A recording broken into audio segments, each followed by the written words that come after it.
श्रद्धेय महानुभाव, हम लोग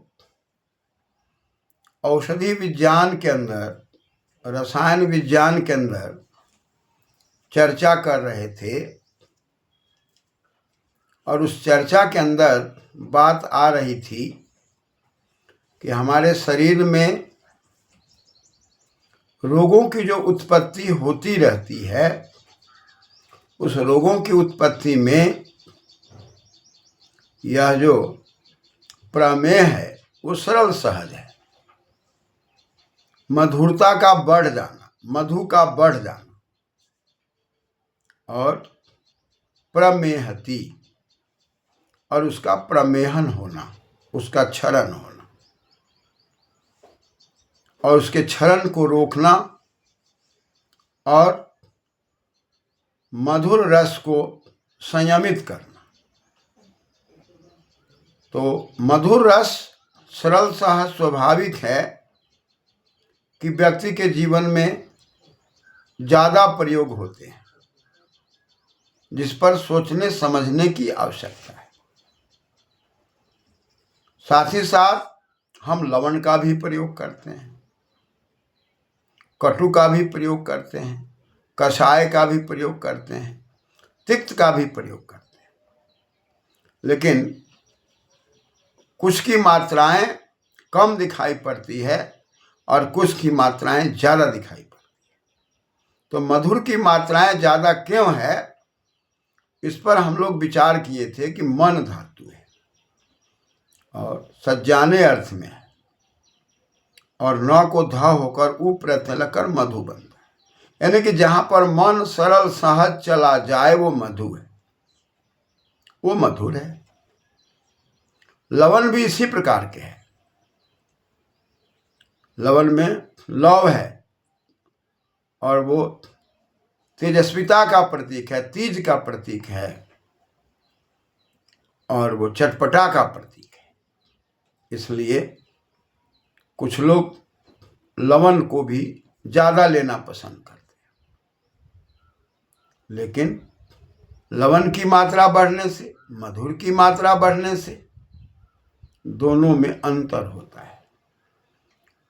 लवण के प्रति उतना आकर्षण नहीं है, मधु के प्रति ज़्यादा आकर्षण है। साथ ही साथ आयुर्वेदीय चिकित्सा में मधु के प्रयोग से ही ज़्यादा के ज़्यादा औषधियों का प्रयोग होता है। तो शास्त्र के अंदर हम जब विचार और विवेचन करते हैं तो विचार और विवेचन में साफ है कि कहीं भी क्षरण की बात यदि आती है, एक तरफ तो खान पान की बात आती है, दूसरी तरफ मन से मधुर है, इसलिए मन के विचार को भी संयमित करने की बात आती है।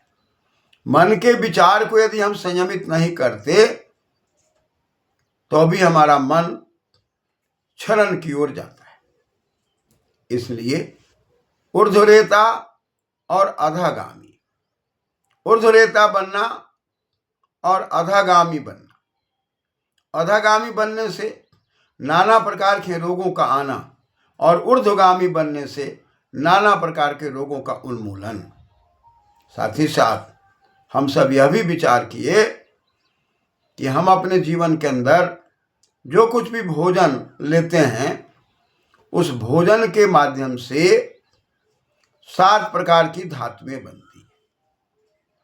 रस है, रक्त है, मांस है, मेदा है, अस्थि, मज्जा, शुक्र। और इन 7 धातुओं का जब संयमन होता है और योगाभ्यास की रीति से जब हम इसको पचाने का प्रयास करते हैं और परिश्रम की रीति से इसको पचाने का प्रयास करते हैं, तब हमारे शरीर में ओज पैदा लेता है और उस ओज के माध्यम से परम तत्व तक जाने का रास्ता साफ हो जाता है।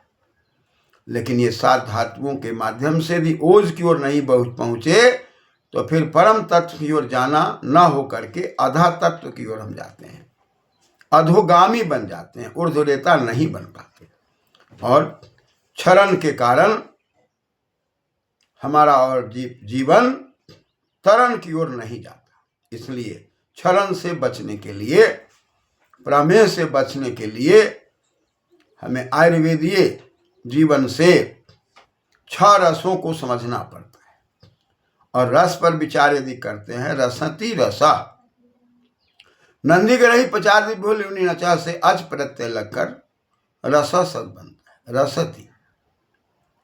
और रस पर आस्वादने, हमारे स्वाद के लिए, जीवन के लिए जो कुछ भी खाते हैं उसमें खान पान के लिए षड्रस व्यंजन की बात आती है। लेकिन जब हम षड्रस व्यंजन को लेना शुरू करते हैं तो ज्ञान अज्ञान के अभाव में, अर्थाभाव में, या नाना प्रकार की समस्याओं के अभाव में, या नाना प्रकार की समस्याओं में हमारा चिंतन मनन सुदृढ़ नहीं हो पाता। शिक्षा के क्षेत्र में जीवनोपयोगी वस्तुओं का अध्ययन नहीं कर पाते, परिणाम कहीं ना कहीं हमारा जीवन पूर्णता की ओर नहीं जा पाता और हम कहीं ना कहीं क्रोध से ग्रसित होकर के, लोभ से ग्रसित होकर के, मोह से ग्रसित होकर के, निद्रा से ग्रसित होकर के, आलस से ग्रसित होकर के चिंतन मनन में त्रुटि करते हैं। और इस त्रुटि को समझाने के लिए हमारे घर परिवार समाज के अंदर जो मर्यादित पुरुष हैं उस ओर हमको जाना पड़ता है। मर्यादित पुरुष अग्नि है, मर्यादित पुरुष ऋषि है, पांचजन्य है और मर्यादित पुरुष पुरोहित है। लेकिन जब पुरोहित मर्यादित होंगे, ज्ञान विज्ञान से युक्त होंगे, पांचजन्य मर्यादित होंगे, ज्ञान विज्ञान से युक्त होंगे, जब ऋषि मर्यादित होंगे, ज्ञान विज्ञान से युक्त होंगे, तभी हमको पूरा का पूरा लाभ मिलेगा। अतः ऐसे लोगों की संगति और ऐसे लोगों को अधिक से अधिक बनाना हमारे समाज का कर्तव्य है। मंत्र दृष्टार बनाने के लिए, मंत्रों की दुनिया में जाने के लिए ध्यान, तपस्या, साधना का क्षेत्र गुरुकुलीय प्रणाली, और पांचजन्य को बढ़िया बनाने के लिए गुरुकुलीय प्रणाली। और उस प्रणाली के अंदर अक्षरशः जो बातें कही गई थी, हमारे ऋषि महर्षि तपस्वी जिन मार्ग पर चल के मनुष्य के दृष्टा बने थे और मनुष्य के भाग्य को देखा था, कर्म को देखा था और लंबी आयु की कल्पना की गई थी, वहां पर बार बार कहा गया कि हमारे जीवन के अंदर ये 6 रस हैं, 7 धातुएं हैं और इनके आदान प्रदान के कारण हमारे आपके जीवन में 3 दोष पैदा होते हैं, कफ पित्त वात। अतः कफ पित्त वात के दोष को दूर करने के लिए क्या चाहिए और षड्रस व्यंजन के लिए क्या चाहिए और 7 धातुओं को बनाने के लिए ऊर्ध्वरेता बनने की आवश्यकता है। इसके लिए वेद मंत्र में साफ साफ शब्दों में कहा गया है कि मन जहाँ चला जाता है मधुरता की ओर, उस मन के लिए शिव संकल्प मंत्र का पाठ और उन मंत्रों के अंदर जो अर्थ है उस पर चिंतन मनन बालकाल से लेकर के ही वृद्धावस्था तक करने की परंपराएं हैं।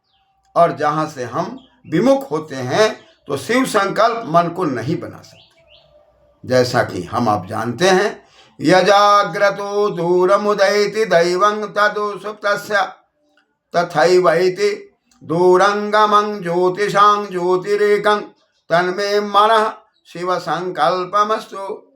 ये पहला मंत्र है शिव संकल्प बनाने का। संकल्पते संकल्प, हम जैसा सोचते हैं, जैसा विचार करते हैं, जैसा पुरुषार्थ करते हैं वैसा बन जाते हैं। हम अहिंसा के मार्ग पर चल के, सत्य के मार्ग पर चल करके, न्याय के मार्ग पर चल करके हम समाज का निर्माण कर सकते हैं, परिवार का निर्माण कर सकते हैं। और अहिंसा के मार्ग पर न चल के हम अपने आप को दुखी हो सकते हैं, दूसरे को दुखी कर सकते हैं। और हिंसा और अहिंसा को समझने के लिए वाक की हिंसा, शारीरिक हिंसा, वैचारिक हिंसा को समझना पड़ता है। कभी हम विचार में भी हिंसा करते हैं, कभी हम वाणी से भी हिंसा करते हैं, कभी कभी हम हाथ से प्रहार भी करते हैं और कभी कभी बौद्धिक हिंसा करते हैं, बुद्धि के द्वारा भी हम किसी को परेशान करते हैं। लेकिन हिंसा के अंदर न्याय की जब व्यवस्था होती है, समाज के 5 जन्य मिलकर के और कोई न्याय देते हैं और न्याय के आधार पर किसी को दंड दिया जाता है, वहाँ हिंसा नहीं है।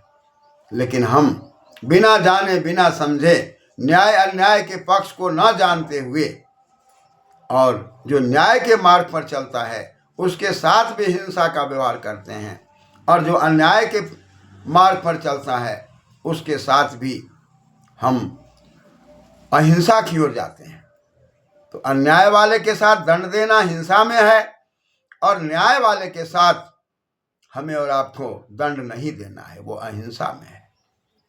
अतः हिंसा अहिंसा को भी न समझकर वाक हिंसा, बौद्धिक हिंसा या शारीरिक हिंसा करके भी हम समाज को धूमिल करते हैं।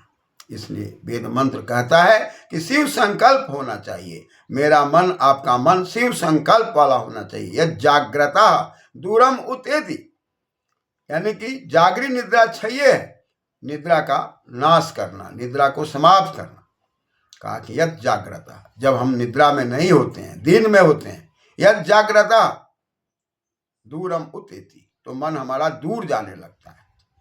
ठीक उसी प्रकार से उतेति, यद जागृतो दूरम उतेति तदा एव सुप्तस्य, जब हम शयन की मुद्रा में होते हैं तो वहां भी शरीर जब शिथिल होता है तो हमारा मन शांत नहीं रहता, वह स्वप्न को निकाल कर देखने लगता है, जन्म जन्मांतर के संस्कार को देखने लगता है। परिणाम हम उस स्वप्न की दुनिया में होते हैं, और वह स्वप्न शुद्ध जब होता है तब हम षड्रस व्यंजन पर विचार करते हैं, त्रिदोष पर विचार करते हैं, 7 धातुओं पर विचार करते हैं। तब हमारा जीवन मंगलमय, शिवमय, संकल्पमय, कल्याणमय होता है, और हम अपने भी जीते हैं और दूसरे को भी जीने देते हैं क्रमशः। धन्यवाद।